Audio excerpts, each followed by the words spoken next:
As you see from the agenda, our convening has been designed to include a mix of activities, including plenary talks, panels, and discussion groups.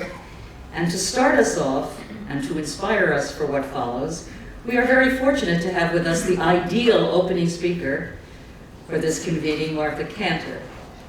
Now, Martha Kanter is currently serving as Distinguished Visiting Professor of Higher Education and Senior Fellow at New York University. She served before that as President Obama's Undersecretary of Education, with a portfolio that involved her in a range of major issues in higher education.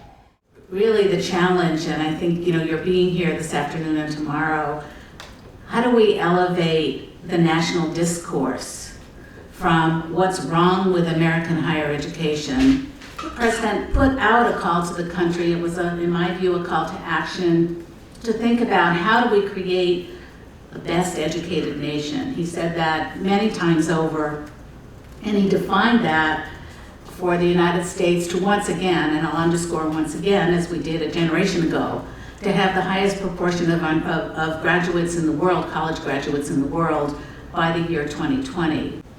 So we have a pipeline problem to begin with, and it wasn't in my remarks, but when you look at 3rd and 4th grade, you look at this portion of kids that are 2 years behind. And it gets bigger when they go to middle school, and even bigger where they drop out of high school. And then when we go up to high school, while we have the best, we have actually now, and you should be sort of proud of this, we're graduating 81% of students in the country. But we're losing that other 19%, and when you look at who that 19% is, it's Black and brown children, it's underrepresented children, it's first generation children, it's children from low-income families, and I really worry about whether our college graduates are going to be the critical thinkers, be the problem solvers. That's why what you're doing here is so important, and have the intercultural capacities to keep our democracy intact, much less our communities, our societies, our local homes, and whether these people coming out of our undergraduate and graduate programs are going to be ready to solve the the pressing problems that are ahead of us.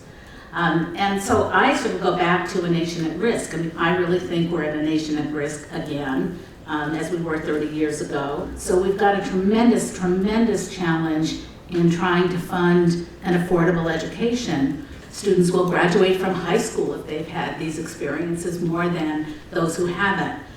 They'll enroll in college, and they're more likely to get through college on time. So these data are tremendously, tremendously important, and I don't think they're either too complicated to explain to a public. And remember, I'm sort of going to end with this, but we have 93 million people, 93 million adult Americans who do not read, write, or do math at the high school level. So that's 47% of the American population. And it's actually less than it was 50 years ago. We have a more educated public today, but we have a bifurcated public. And we know that students with these kinds of experiences at your institutions are going to vote. I heard horrible stories about buying Secretary of State elections because they do redistricting and all kinds of things that you don't want to hear. These students are more likely to volunteer, they're more likely to engage in community issues and community problems, and actually they're more confident in speaking publicly and communicating with the powers that be, whether it's elected representatives or presidents of colleges. But all the discussions about quality and value, this is the purview of higher education. This is your domain. This is not the government's domain.